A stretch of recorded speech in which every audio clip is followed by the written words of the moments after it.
Maggie is a very warm person. She's very down to earth. She's got a great sense of humor. She's dedicated to whatever she takes on. She's very sincere. The list goes on, but I think she's just a wonderful person. Maggie's an amazing human being. She, in many ways, she impacted this community. And let me take what I think is the most significant, and that's when it comes to children's literature and the whole aspect of early literacy. Maggie is one of the top, if not the top, within the top 2 people in the country in terms of children's literature. She has a phenomenal reputation across this country. She made a major contribution by having seemingly disparate organizations work together for the benefit of children and the adults who live and work with them. And she had an enormous impact that way.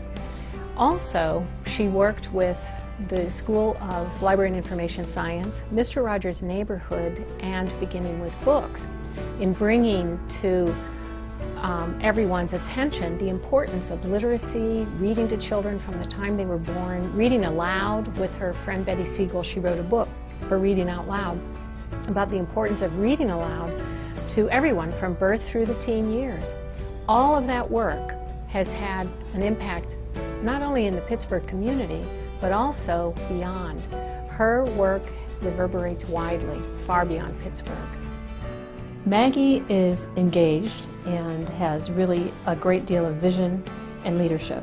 And she's given back to the community by sharing that vision and leadership with these various organizations that she's involved with. So she's volunteered for the Carnegie Library, she's advocated for children's literacy, she's worked to put ethics programs in schools, she's advocated for seniors in organizations such as Canterbury Place and the Lambeth Organization, as well as UPMC Senior Communities and the UPMC Health System. And then most recently for us, she's worked with us on our Disabilities Resource Center.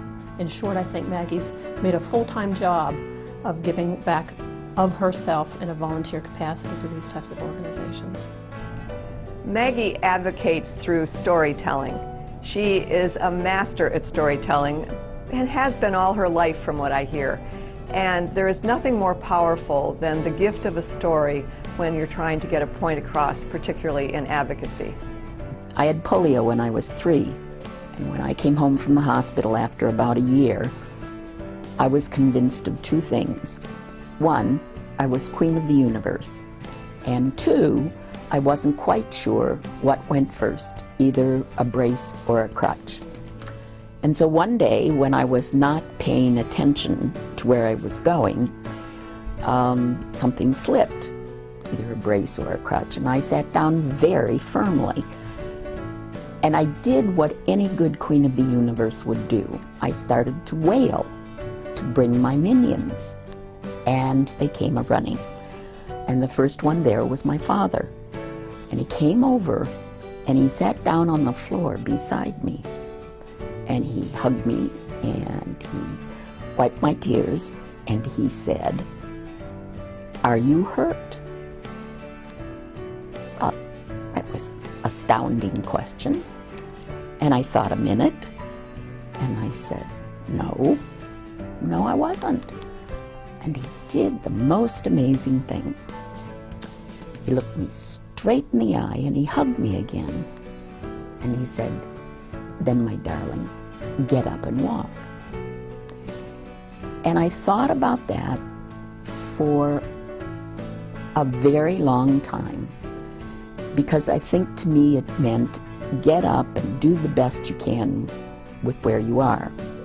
Whether she's talking about her experiences with her mom, about flowers in the rose garden, about horseback riding, her stories are always sure to elicit some emotional response. You're either going to laugh or you're going to cry, sometimes both.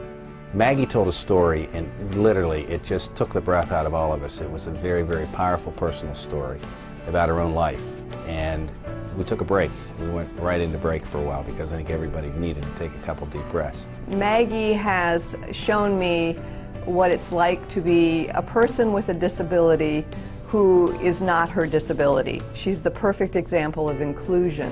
Some people know that I was on Mr. Rogers' Neighborhood for 3 minutes in 1 week, but I I don't think most people know that it was in the week of the mouth. I've tried to keep that a secret, especially from my brothers, who would probably say I talked way too much.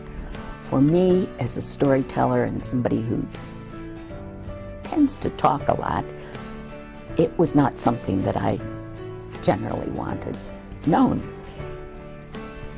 It's been nearly 20 years and I've survived, so I don't mind saying it right now.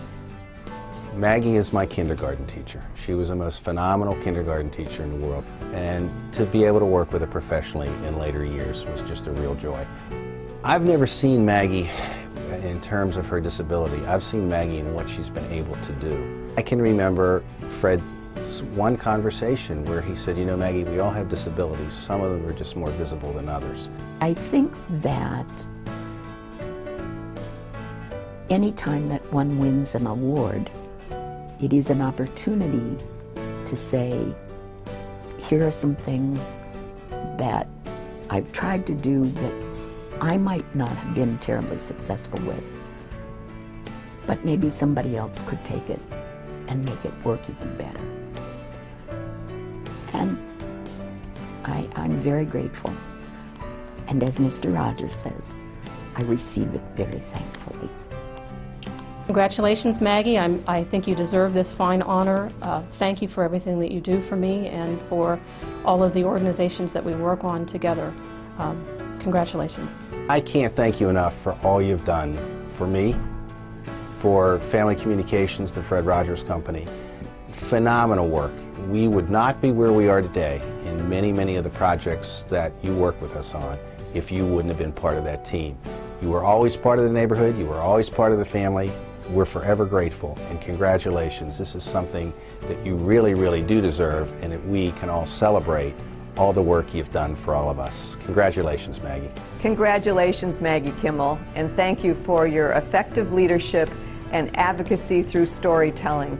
You have truly made a difference in the quality of health care that people with disabilities in our region receive. Congratulations, Maggie, on this well-deserved award. Thank you for inspiring so many generations of children, parents, teachers, librarians, and many, many others. What a difference you have made. Kudos, Maggie, kudos.